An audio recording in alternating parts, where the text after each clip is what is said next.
programa está ligado a lo que tiene que ver la producción agropecuaria sostenible en estrecha relación con la conservación de los suelos y yo específicamente en la aplicación de la Ley de Protección y Conservación de Suelos. Esta charla, esta capacitación es para continuar con el ciclo de capacitaciones virtuales que para pequeños y medianos productores que ha organizado el Ministerio de Producción a través del Programa de Producción Agropecuaria y Arraigo Rural. Quiero agradecer a personas que colaboraron en esta presentación, a la señora María Emilia de Sante, al señor Mauricio Pipitone. En el diseño y tipeo participó la señorita Antonella Bertola. Y bueno, agradezco, creo que el Ministerio de Producción y el Programa de Producción Agropecuaria están haciendo una actividad importante para el pequeño y el mediano productor. Esta charla, esta capacitación va a quedar en una página web que podrá ser consultada cada vez que necesiten o quieran hacerlo. Las consultas, los comentarios que surjan, pueden colocarlos en esa página y los responderé a la brevedad. También quiero mencionar que cualquier duda que quieran saber con respecto a los cultivos de cobertura o cualquier otro tema, pueden llamar por teléfono a la autopista de la comunicación, el 02 66 44 52 30. Allí evacuaremos las consultas.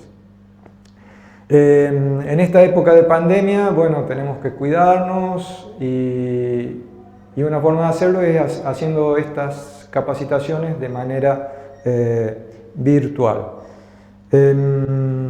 Le voy a pedir a María Emilia si podemos comenzar con la primera transparencia. Bien, aquí, bueno, ahí está escrito mi nombre, Antonio Marchi, y en esta transparencia podemos ver una foto de un cultivo de cobertura en un campo de producción mixta en la zona del Morro, en la cuenca del Morro. Digo que es un campo de producción mixta porque se producen cultivos de cosecha de grano como maíz y soja y también se hace producción ganadera, se produce carne vacuna.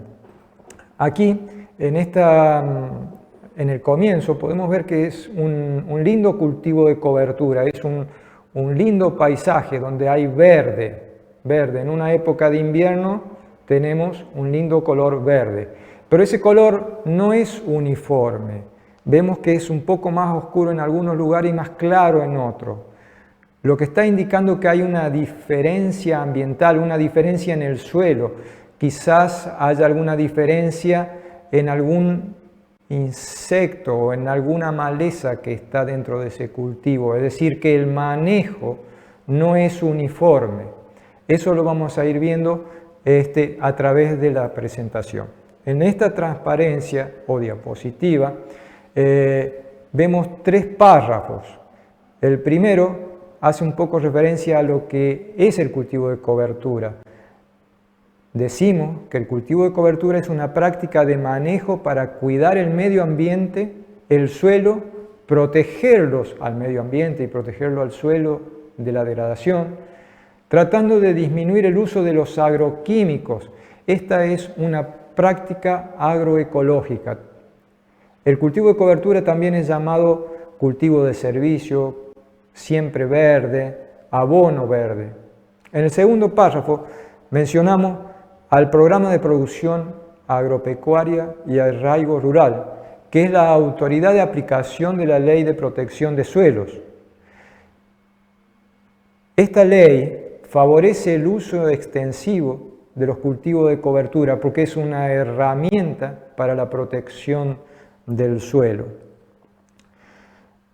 En el tercer párrafo vemos una acotación a lo que es el cultivo de cobertura en nuestra región. En nuestra región los cultivos de cobertura se utilizan en el invierno, por lo tanto son especies invernales, tales como el centeno, el trigo, el triticale, principalmente el centeno. Ya vamos a ver más adelante por qué se elige el centeno a diferencia del trigo, del triticale. Pero no es suficiente, estas especies son gramíneas y no es suficiente utilizar gramíneas en el cultivo de cobertura. Vamos a ver que hay plantas que pueden aportar el nitrógeno que está en el aire al suelo para que después los otros cultivos puedan utilizarlo. Podría ser el caso de asociar a un centeno o a un trigo o a un triticale con un melilotus o una vicia, una especie de leguminosa que están asociadas a bacterias que fijan el nitrógeno que está en el aire. Ahora sí podríamos pasar a la siguiente transparencia y me quedó por mencionar que la Ley de Protección de Suelos es la Ley 315 del año 2004.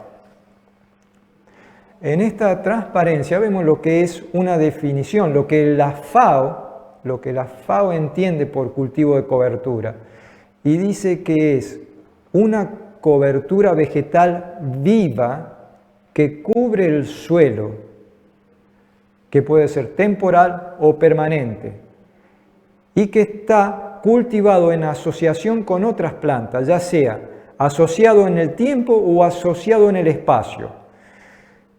Aquí lo vamos a ver en San Luis, más que nada asociado en el tiempo, es decir, se termina un cultivo y viene el cultivo de cobertura. En otros lugares, asociado en el espacio significa, por ejemplo, a utilizarlo en montes frutales, donde están los árboles frutales que tienen una distancia entre líneas y entre árboles de 3 o 4 metros y queda el suelo libre entre ese espacio y allí se puede sembrar un cultivo de cobertura. Exacto, en esta transparencia vemos un suelo desnudo, un suelo sin cobertura. Aquí al frente, en primer plano, vemos que no hay cobertura, vemos una superficie pálida, mientras que atrás vemos una superficie más oscura donde hay una cobertura pobre, muy pobre. Esto es lo que hay que evitar con el cultivo de cobertura, evitar de que el suelo quede desnudo. Tratamos de que haya una cobertura para que quede protegido el suelo de los agentes degradantes, de agentes nocivos, como puede ser un viento fuerte, como puede ser la excesiva lluvia, o el tránsito intenso de animales, o el tránsito de camiones, cosechadora, maquinaria agrícola. En este paisaje vemos que es una llanura, es una llanura, pero vemos un síntoma de degradación, un síntoma erosivo. Vemos ahí un comienzo de erosión hídrica en esta esquina inferior de la foto. Ahí vemos que eso ha sido producido por agua que ha escurrido de áreas que estaban más altas. Si bien es una llanura y se ve plano, el agua viene desde las partes más altas hacia la parte más baja. Aquí hay una pendiente larga y suave. El agua de lluvia se va acumulando, va tomando velocidad y volumen y termina generando surcos, termina generando cárcavas, donde el agua se concentra y es nociva y se lleva la tierra, el suelo, hacia zonas más bajas. En la siguiente transparencia vamos a ver el temario de esta charla. Vamos a hablar un poco de lo que es la definición, el concepto de lo que es un cultivo de cobertura. Un poquito ya hablamos con la definición de la FAO. También vamos a hablar de por qué hacemos los cultivos de cobertura. ¿Cuál es la ventaja? ¿Cuál es la desventaja de hacer un cultivo de cobertura? Y también de cómo manejarlo. En la siguiente transparencia seguimos con el temario y aquí lo que quiero hacer es rescatar a APRESID, una asociación que favorece la siembra directa y en este caso está favoreciendo la agricultura siempre verde. Este año tuvo un congreso entre los días 18 y 28 de agosto con el lema Siempre vivo, siempre verde. Su presidente mencionó que los cultivos de cobertura permiten absorber excesos hídricos, fijar carbono, evitar daños de plagas, proteger el suelo, aportar nutrientes, y estimó que el paradigma de la agricultura siempre verde aumenta el 10% de la superficie de siembra directa. Aumentando el 10% de la superficie directa, tiene el potencial para secuestrar el 1,1 millones de toneladas de carbono por año. Es decir, si el cultivo de cobertura se hace en el 10% de la superficie que se hace siembra directa, hay un secuestro de carbono de 1 millón de toneladas por año. ¿Es esto importante? Esto es importante para evitar, para controlar, para disminuir lo que es el efecto invernadero, el efecto a nivel mundial que ha ido hace que aumente la temperatura terrestre, la temperatura del planeta. El dióxido de carbono, bueno, aquí habla de la fijación de carbono. El carbono está en el aire como dióxido de carbono, que es el que hace que aumente la temperatura, que no se disipe la radiación calórica. De esta manera, las plantas, el cultivo de cobertura lo que hace es tomar dióxido de carbono que está en la atmósfera y transformarlo en material vegetal, en las raíces, en las hojas y dejarlo en el suelo. De esa manera estamos ayudando a evitar el efecto invernadero. También el uso de cultivo de cobertura disminuye en un 60% el impacto ambiental asociado al uso de herbicidas. Tendría el potencial de reducir a la mitad el número de aplicaciones, de pulverizaciones que se realizan. Y también, en la medida que se combinen con especies que sean leguminosas, que fijen el nitrógeno atmosférico, se va a disminuir la utilización de fertilizantes nitrogenados.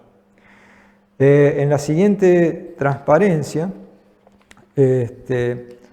vemos algunos desafíos de la cobertura.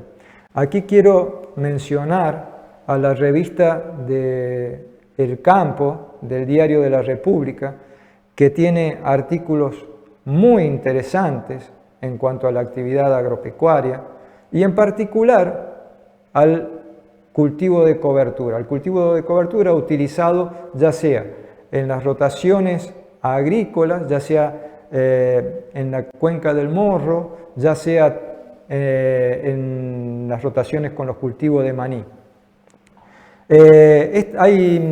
Hay artículos que mencionan las ventajas del cultivo de cobertura y también hay otros que mencionan pequeños inconvenientes o desafíos que están asociados al cultivo de cobertura. Algunos de estos desafíos tienen que ver con la actividad de los insectos, con la actividad de las enfermedades y de las malezas. En cuanto a malezas,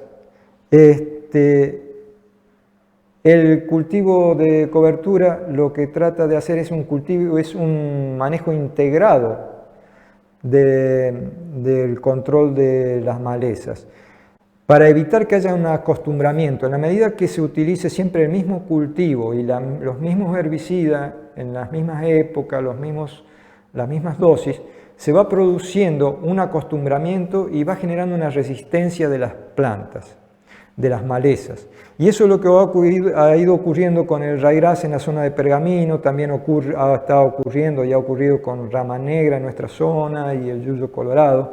Debo mencionar aquí al ingeniero Garay del INTA, que trabaja mucho en lo que es el manejo integrado y él menciona que el cultivo de cobertura es una parte importante para lograr intercalar formas de manejo, ya que de manejo de control de maleza, ya que la principal actividad del cultivo de cobertura es la competencia por nutrientes, por agua, le produce sombreado a las plantas, hay competencia por la luz, competencia por el espacio.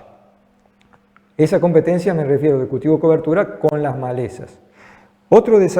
Si bien esa es la ventaja, ¿por qué es un desafío? Es un desafío porque el cultivo de cobertura genera un residuo orgánico sobre el suelo.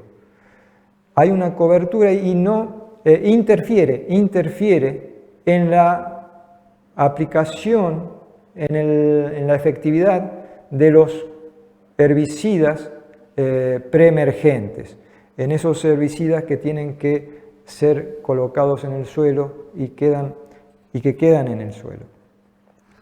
Entonces hay que trabajar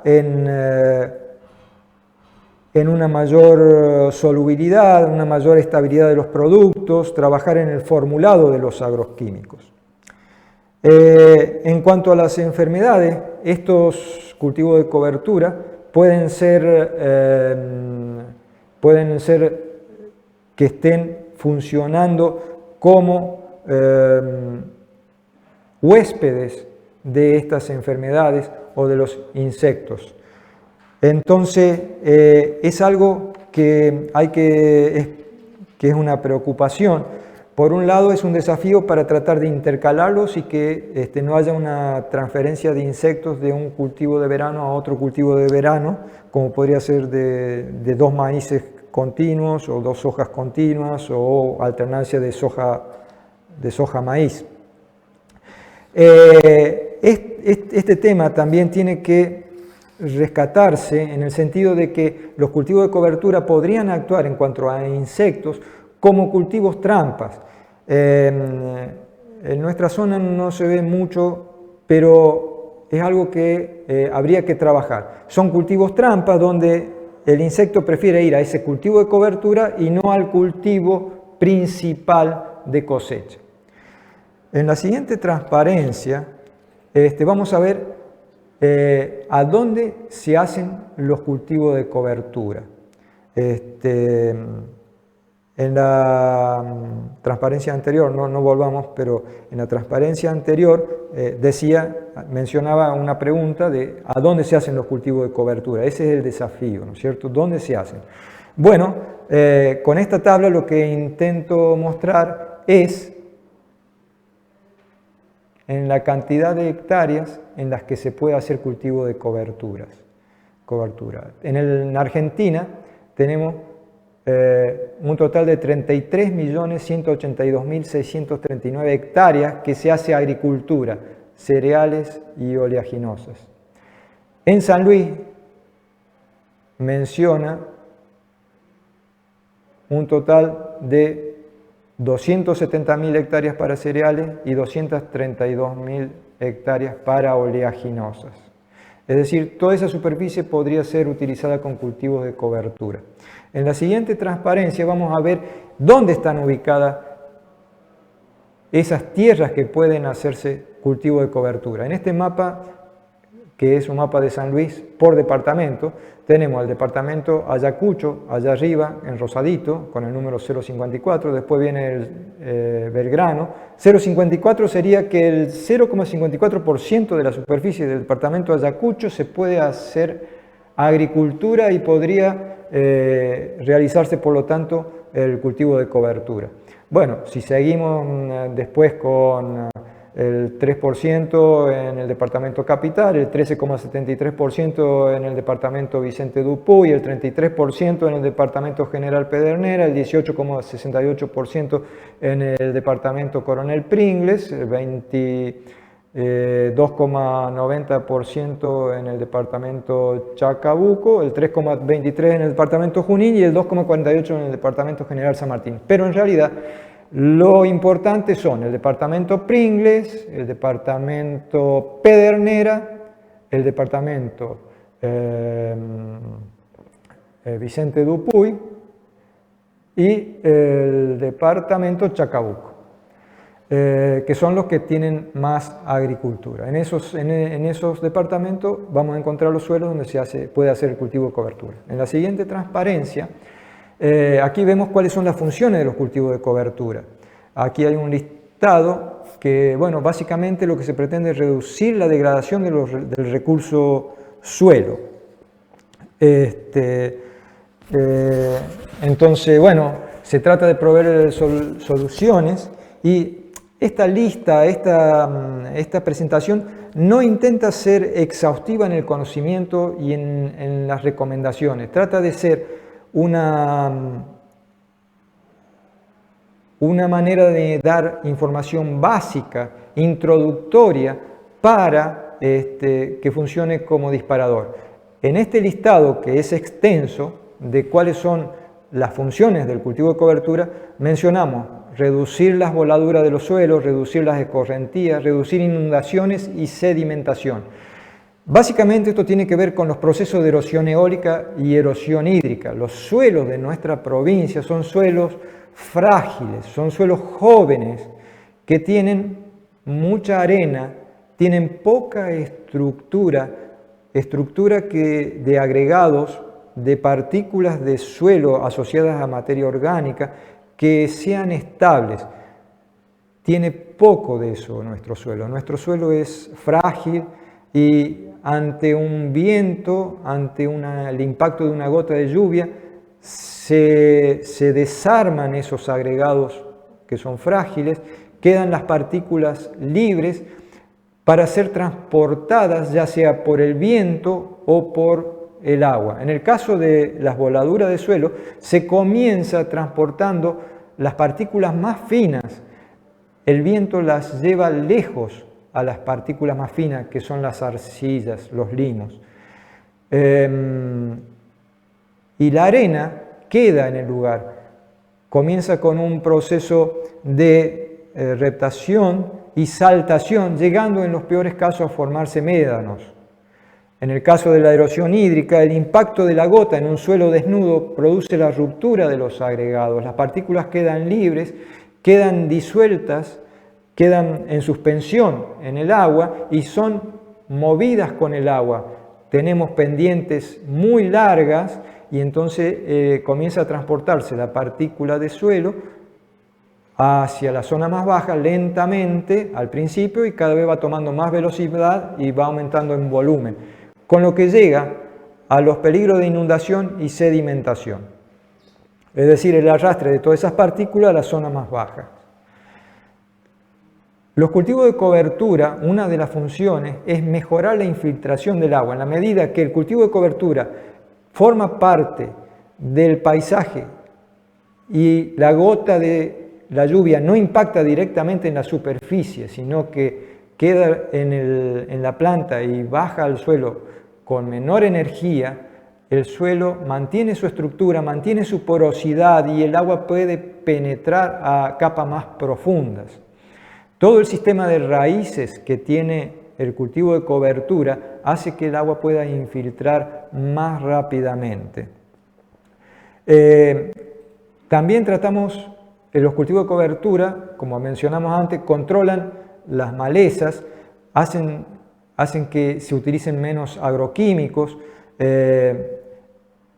disminuye la pérdida por erosión y también el tema de la fertilidad. Ya casi no se observa el quemado de los rastrojos, pero en una época se quemaban los rastrojos de maíz para que la siembra pudiera ser más sencilla.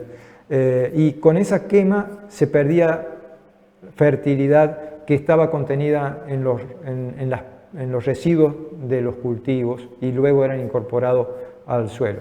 En la siguiente transparencia seguimos con el listado y bueno, vemos que hay aporte de carbono como materia orgánica con los abonos verdes o cultivo de cobertura, que eso ya lo conversamos un poco. el drenaje biológico. Hay un drenaje del suelo que llamamos biológico porque las raíces y la actividad de la fauna del suelo, como las lombrices, producen macroporos por los cuales el agua drena hacia capas más profundas. Al haber mayores macroporos, al haber mayor proporción de mesoporos también, hay un mayor almacenaje de agua, el suelo tiene una mayor capacidad de almacenaje y se regula mejor lo que es transpiración, evaporación y infiltración a capas profundas de suelo, a las napas. El cultivo de cobertura hace que la disponibilidad de nutrientes sea oportuna en el sentido de que está asociado a la descomposición de ese residuo de cultivo de cobertura para el cultivo siguiente. En la medida que se va descomponiendo, va liberando los nutrientes, mientras que la aplicación de un fertilizante generalmente está disponible inmediatamente. Si hay una lluvia fuerte, puede perderse ya sea por erosión hídrica, si es que el fertilizante queda en superficie, pero en el caso de los nitratos, por ejemplo, se puede perder porque se va con el agua a capa más profunda y puede contaminar las napas de agua. Bueno, ahí vemos un listado mucho mayor y habla algo interesante. Hacia el final vemos anclaje de residuos de cosecha, por ejemplo el maíz. Muchas veces hay un buen residuo, hay un buen cultivo de maíz que deja un buen rastrojo, se cosecha el maíz y quedan las plantas secas y las hojas. Viene el viento y se lleva toda la chala, se lleva todas las hojas. Bueno, el tema de haber hecho un cultivo de cobertura en lo posible antes de la cosecha hace que esas hojas de maíz queden como atrapadas dentro del cultivo de cobertura. Bueno, también tenemos una inmovilización de nitrógeno, que es lo que mencionaba recién con respecto a los nitratos, que de no estar el cultivo de cobertura que está absorbiendo esos nitratos, ese nitrato es susceptible a ser transportado por el agua de lluvia a las napas más profundas. En la siguiente transparencia vemos cuáles son las especies que se pueden utilizar como cultivo de cobertura. Mencionamos al trigo, mencionamos al centeno, a la avena. La primera foto, la superior, muestra a un cultivo de trigo, la segunda a un cultivo de centeno.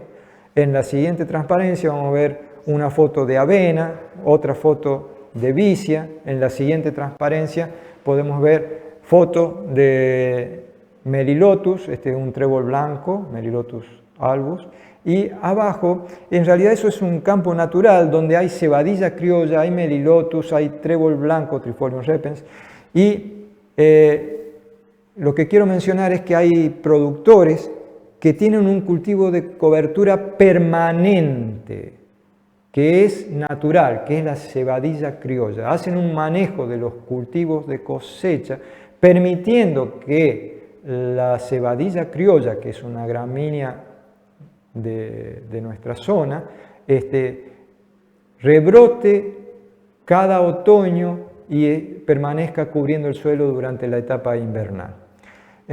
Aquí en este listado también tenemos mencionadas las crucíferas.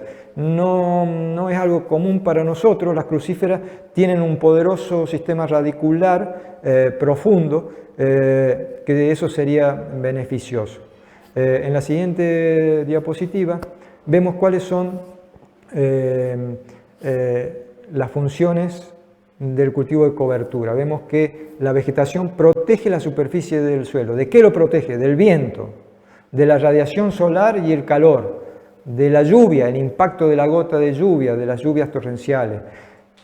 Lo protege del agua que viene escurriendo desde sectores más altos. Bueno, pido disculpas por el tipeo, que allí dice escurre y es escurre. El agua escurre desde sectores más altos.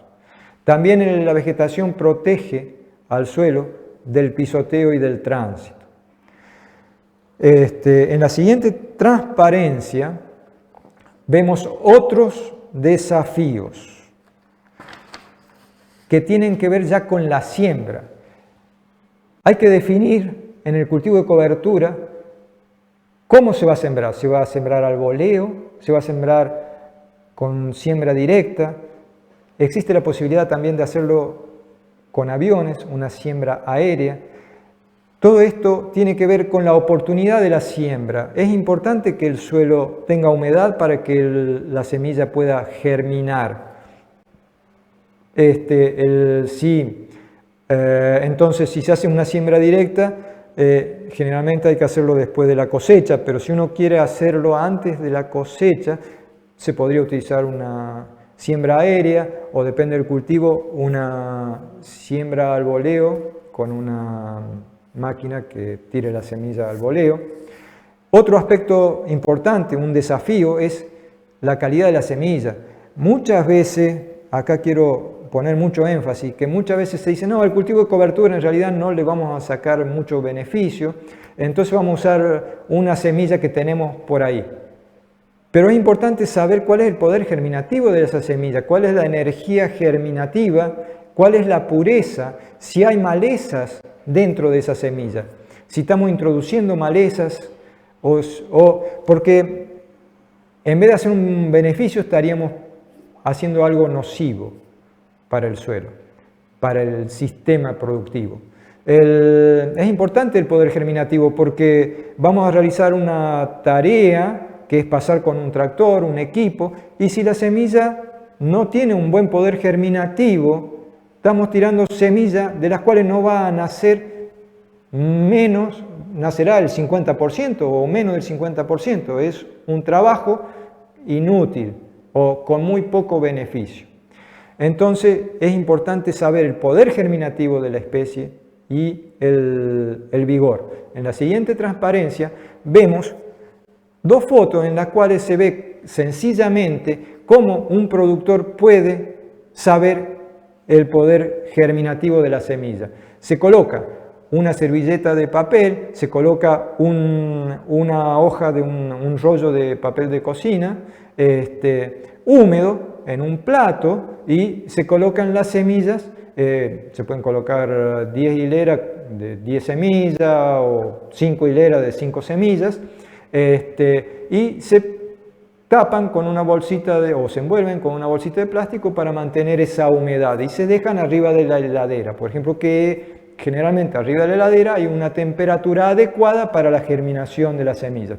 En este caso, bueno, la foto muestra una semilla que no tiene que ver con la agricultura, es una semilla muy propia de esta zona, que son semillas de pimiento, de aguaribay. Es un lindo árbol importante de nuestra zona. Bueno, en la siguiente transparencia ya entramos en lo que es suelo. Hago acá una pausa, un silencio, porque hay una foto donde vemos un paisaje de médanos. Y bueno, el suelo tiene vida y el médano no tiene vida. Entonces un médano no es suelo. El suelo, aquí lo vemos, dice, es una unidad silenciosa e invisible debajo de la superficie. Bueno, es un poco poética esa parte, pero vamos a lo que sigue. Dice, el suelo tiene vida, tiene salud física y son corredores biológicos y paisajes multifuncionales. Eso es un suelo. Podemos ir más específicamente y decir que el suelo es una unidad tridimensional que tiene vida y es capaz de soportar plantas y alimentar esas plantas. Comienza en la superficie y se extiende en profundidad hasta donde los procesos formadores de suelo han actuado. El suelo se forma a partir de un material original. Ese material original es modificado por distintos agentes que participan en el proceso de formación del suelo. Lo van haciendo, van cambiando la física y la química de esos minerales. En la siguiente transparencia podemos ver los nombres de las capas u horizontes que forman el suelo.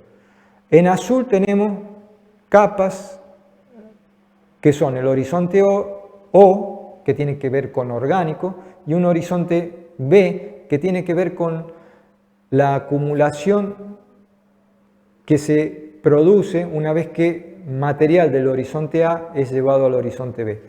Quiero hacer muy sencillo. En azul, esos nombres de los horizontes casi que no tenemos aquí en la provincia.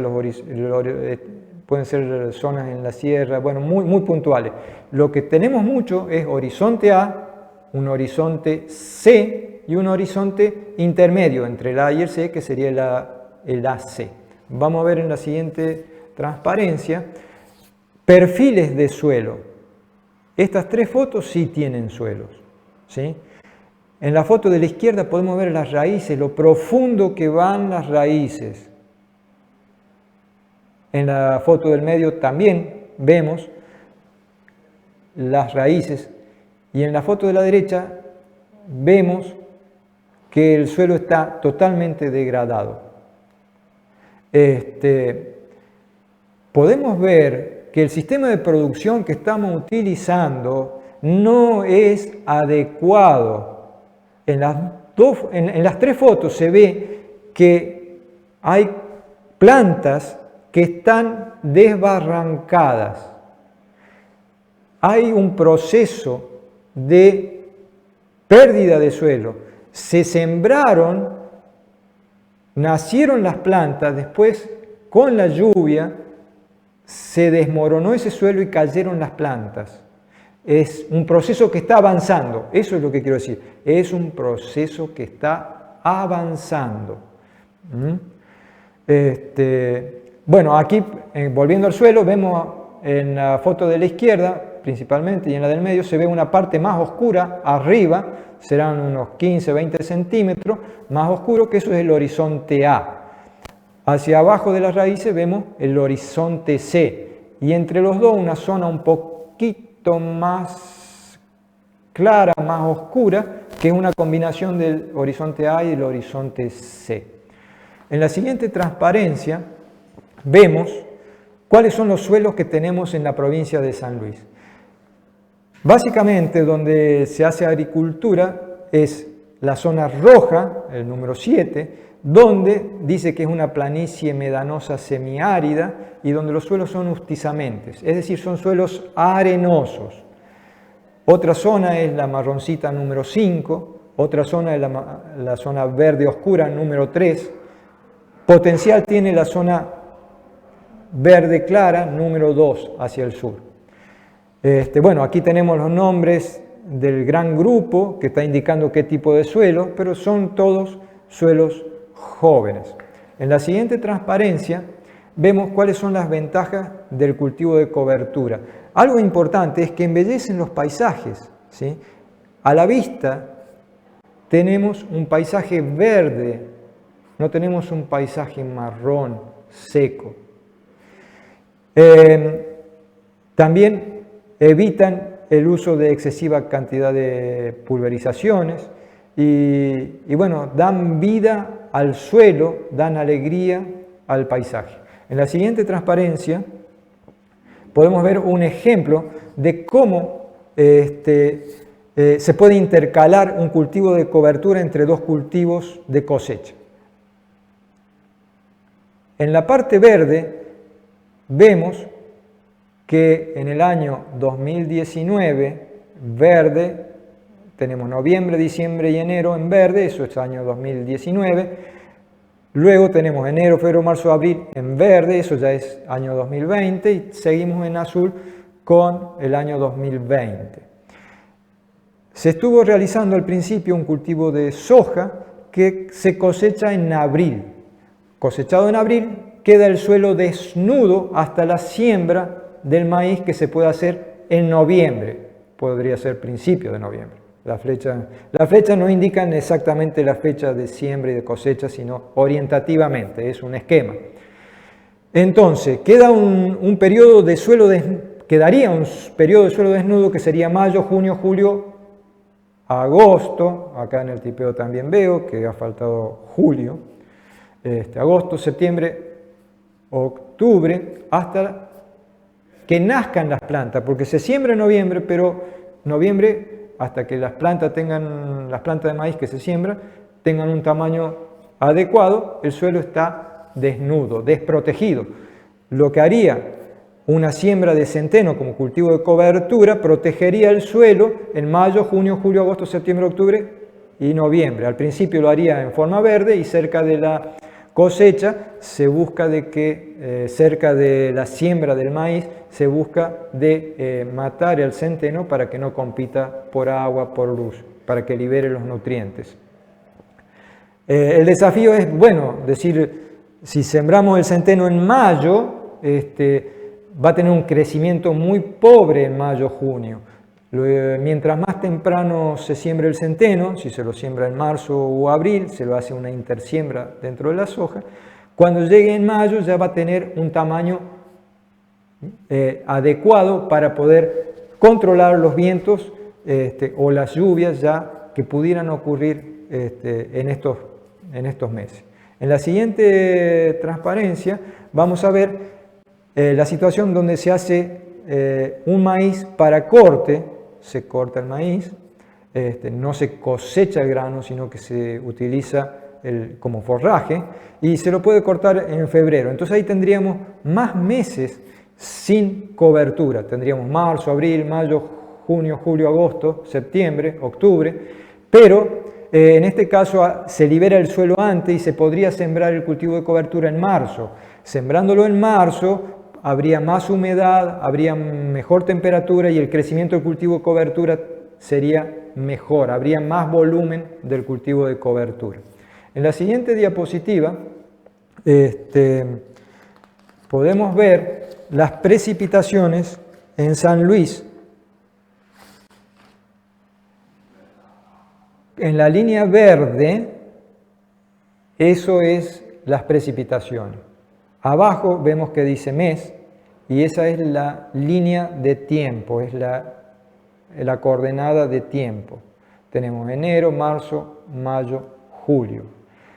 La línea verde va disminuyendo, son las lluvias, va disminuyendo de enero a marzo, en mayo prácticamente cero, junio, julio tampoco llueve. Es decir, está claro que el cultivo de cobertura de invierno va a sufrir la falta de lluvia. Estos datos son del año 2020. Luego, la línea azul, marrón y roja indican las temperaturas para la zona de San Luis en esos meses. En el mapa que se ve allí están las isoyetas. Las isoyetas son las precipitaciones anuales, cuánto llueve por año, ¿sí? Ahí vemos una zona marrón en la parte que da hacia Córdoba y ahí tenemos, esa zona es de 600 a 700 milímetros de lluvia. Eso sería el promedio. En la siguiente transparencia podemos ver un cultivo de cobertura este año en la zona del Morro. Es decir, vimos que llovió poco desde marzo, ¿sí? Abril. Sin embargo, ha sido suficiente para poder producir ese cultivo de cobertura en la zona de la cumbre.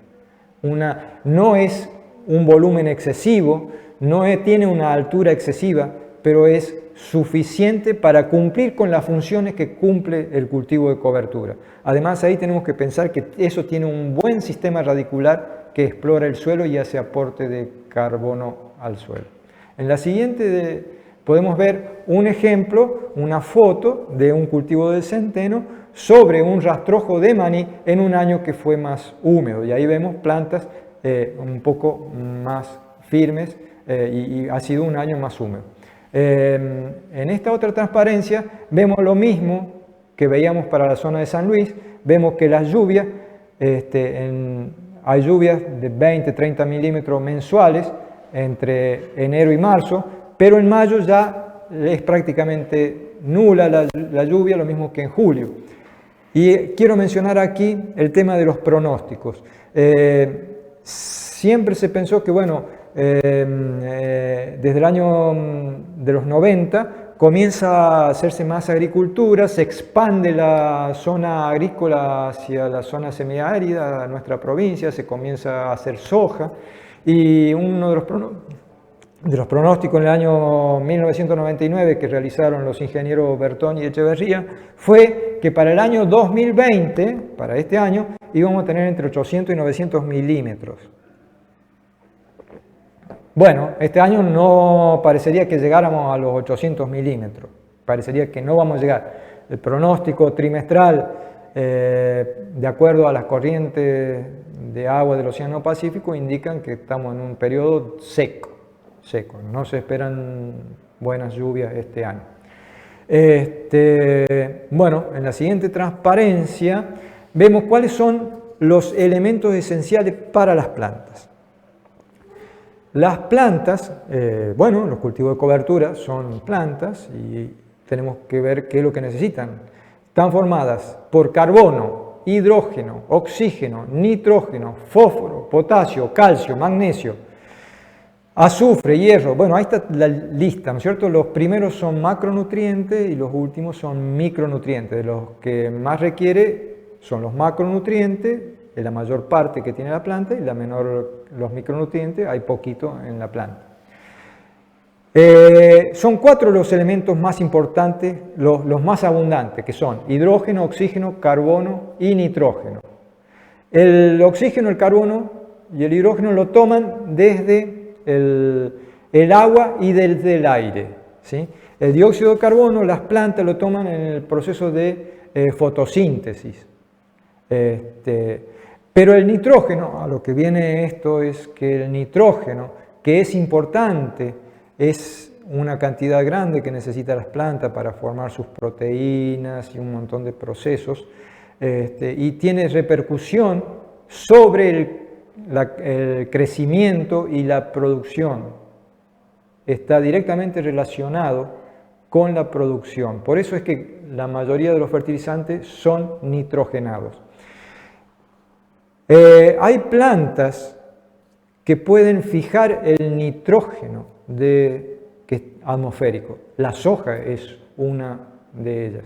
La soja puede utilizar el nitrógeno que está en el aire. Lo hace muy eficientemente en asociación con una bacteria. Cuando se utilizan fertilizantes nitrogenados, corremos el riesgo de contaminar napas de agua si esos fertilizantes se transforman en nitrato y hay excesiva lluvia que lleva el nitrato a capa más profunda. El cultivo de cobertura lo que hace es evitar que ese nitrógeno vaya a contaminar napas más profundas. Y lo bueno sería poder asociar los cultivos de cobertura con las leguminosas como Melilotus o Vicia.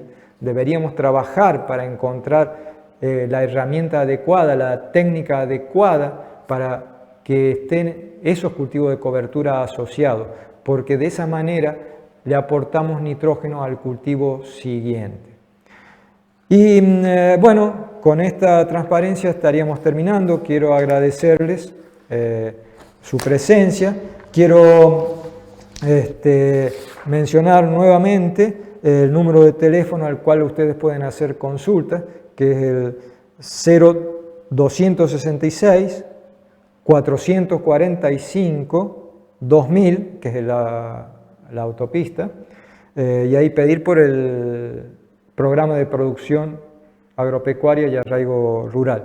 También cualquier consulta, cualquier comentario pueden colocarlo en la página, que allí lo estaremos viendo a la brevedad y respondiendo de la forma más rápida posible. Espero que le haya sido de utilidad esta capacitación y continuaremos con otras capacitaciones en este ciclo de capacitación para pequeños y medianos productores. Quiero agradecer al Ministerio de Producción la posibilidad que me ha dado de trabajar en este tema, que es la ley de suelo, la ley de protección de suelo y el uso de herramientas agroecológicas para una producción sostenible y tratando de seguir los lineamientos de las ODS. Con esto les agradezco mucho.